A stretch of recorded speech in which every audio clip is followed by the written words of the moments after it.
अपने जीवन में सैकड़ों लोगों से मिला हूँगा, खास करके स्टार्टअप फाउंडर्स जो नए लोग बिजनेस करने के लिए आते हैं।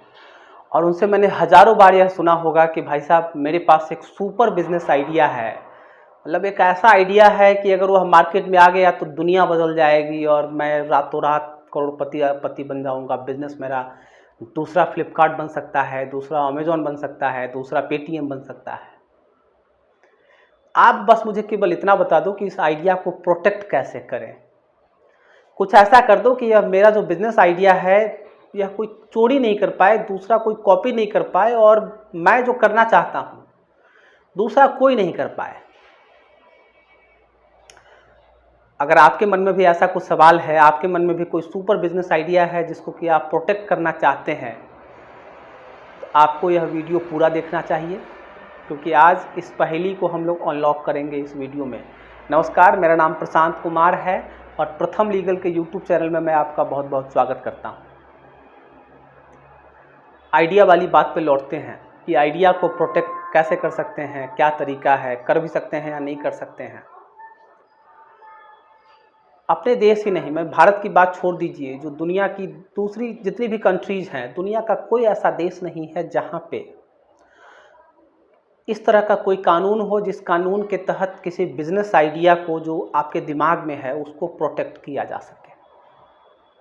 जी हाँ, अपने देश की बात नहीं कर रहा हूँ मैं, दुनिया में किसी भी देश की बात कर रहा हूँ। कहीं भी अमेरिका, इंग्लैंड, जापान, चाइना, जो दुनिया की जो डेवलप्ड और एडवांस इकोनॉमीज है, वहाँ पे भी जहाँ पे इनोवेशन को बहुत ज़्यादा प्रमोट किया जाता है, इनोवेटिव लोगों को बहुत ज़्यादा प्रोटेक्ट किया जाता है, इनकरेज किया जाता है, वहाँ पे भी इस तरह का कोई कानून अभी सरकारों ने नहीं बनाया है जिसके तहत किसी बिजनेस आइडिया को प्रोटेक्ट किया जा सके।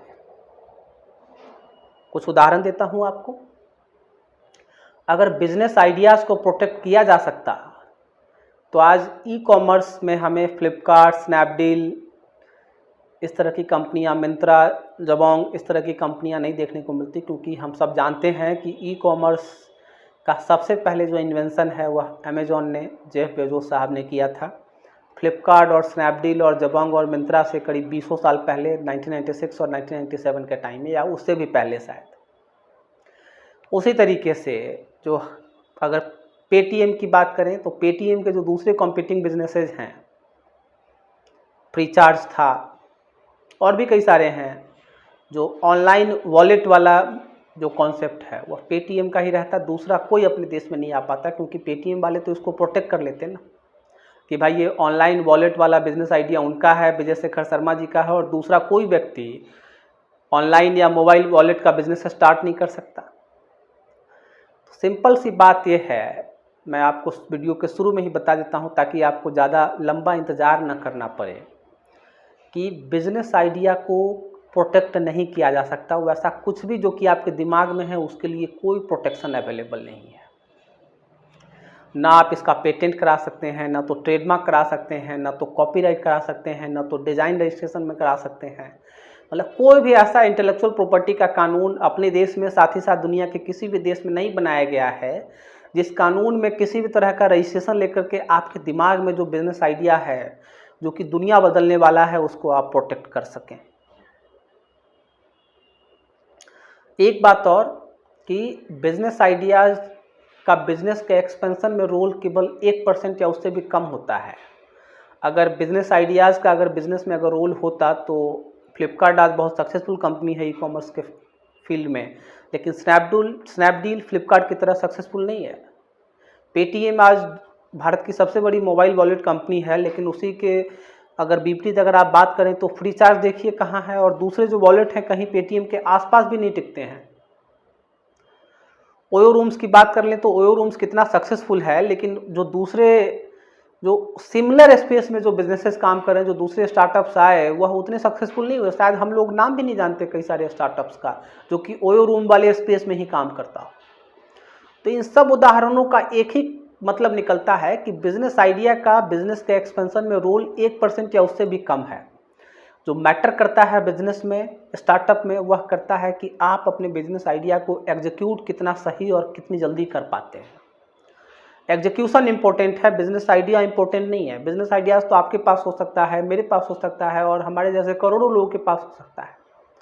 फ्लिपकार्ट वाला आइडिया भी बहुत सारे लोगों के पास हो सकता है, हजारों लोगों ने सोचा होगा, लेकिन किया कितने लोगों ने? केवल सचिन बंसल और बिन्नी बंसल ने। अब वापस लौटते हैं, हम लोग तो अब यह समझ चुके हैं कि बिजनेस आइडिया को प्रोटेक्ट नहीं किया जा सकता। अब वापस लौटते हैं कि अगर प्रोटेक्ट नहीं किया जा सकता तो क्या कुछ उपाय है, कुछ लिमिटेड प्रोटेक्शन वगैरह मिल सकता है?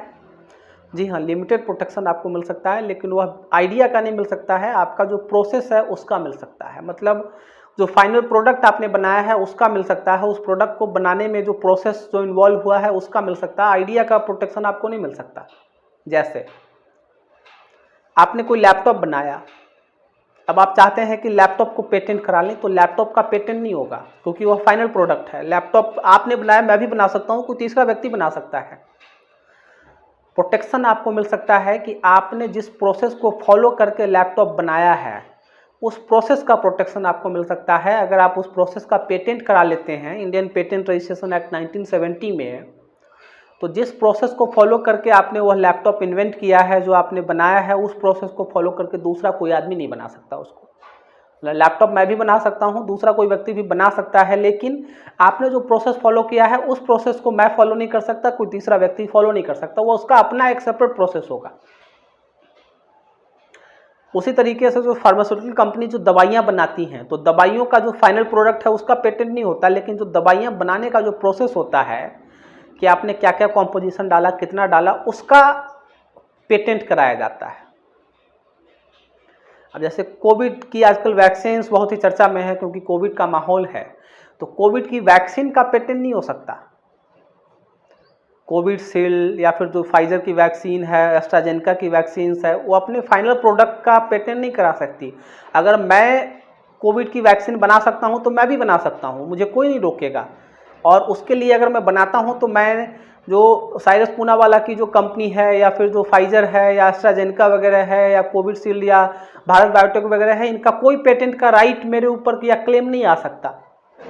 लेकिन जो फाइजर ने, एस्ट्राजेनेका ने या भारत बायोटेक वगैरह ने, इन सब लोगों ने जो पेटेंट कराया होगा वह उस दवाई को, उस वैक्सीन को बनाने का जो प्रोसेस है कि उन्होंने क्या क्या मटेरियल उसमें डाला होगा, क्या क्या केमिकल उसमें डाला होगा, कितनी मात्रा में डाला होगा और कैसे उसको डेवलप किया होगा, उस प्रोसेस का पेटेंट मिल सकता है। मतलब उस सेम प्रोसेस को फॉलो करके मैं कोई नई वैक्सीन नहीं ले सकता अपने नाम से। तो आपके पास भी अगर कोई बिजनेस आइडिया है तो उसका आपको पेटेंट नहीं मिल सकता, उसका प्रोटेक्शन नहीं मिल सकता है। लेकिन अगर आपने कोई चीज़ इन्वेंट की है तो उस इन्वेंशन को करने के लिए जो आपने जिस प्रोसेस को फॉलो किया है उस प्रोसेस का आप पेटेंट ले सकते हैं। और यह पेटेंट आपको इंडिया में भी मिल जाएगा, दुनिया की बाकी कंट्रीज़ में जहाँ कहीं भी आपने यह इन्वेंशन किया है वहाँ उसके लिए पेटेंट से रिलेटेड कानून होंगे, उन कानूनों में आप उसका रजिस्ट्रेशन करा करके उसको प्रोटेक्ट कर सकते हैं। अब बात आप करते हैं दूसरी चीज़ों की। अगर आपकी कोई ई कॉमर्स की वेबसाइट है या कोई वेबसाइट है, उसका डिज़ाइन बहुत बढ़िया आपने बना लिया, आपको लगता है कि एकदम यूनिक डिज़ाइन है, आई कैचिंग डिज़ाइन है, तो आप उस डिज़ाइन का कॉपीराइट करा सकते हैं कॉपीराइट एक्ट 1957 में।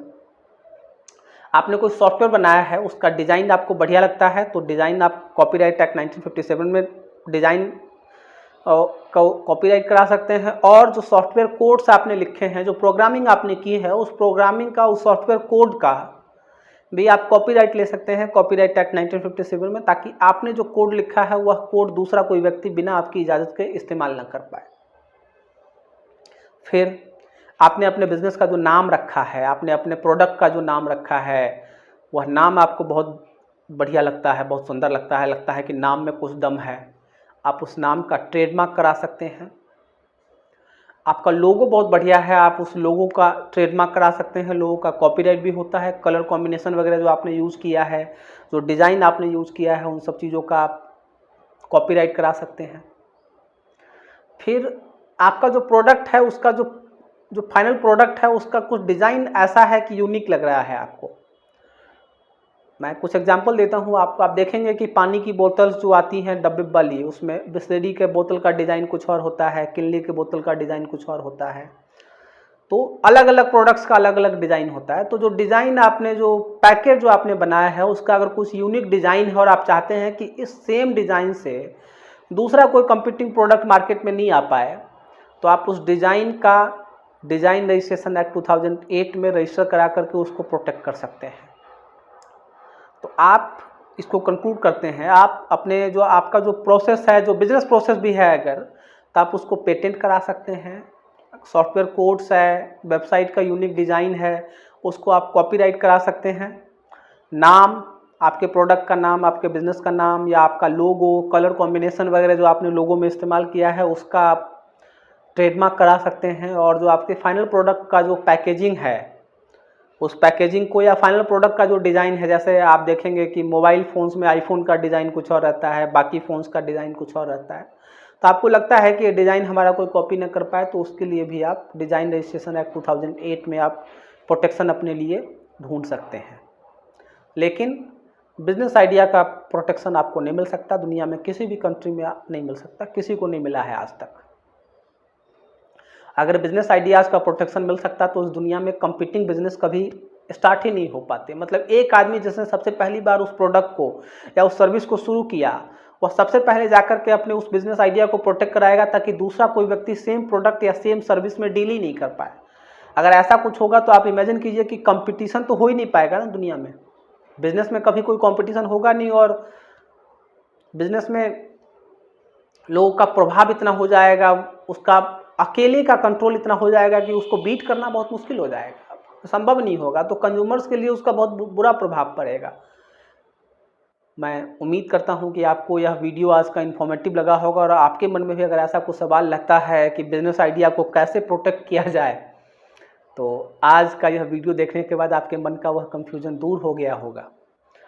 अगर आपको यह वीडियो इन्फॉर्मेटिव लगा है, अच्छा लगा है, तो आप प्लीज़ इसको लाइक कीजिए, अपने दोस्तों के साथ, परिवार के साथ इसको फेसबुक पे, ट्विटर पे, लिंक्डइन पे, व्हाट्सएप ग्रुप्स में इसको शेयर कीजिए, ताकि और भी लोग इसके बारे में जान सकें।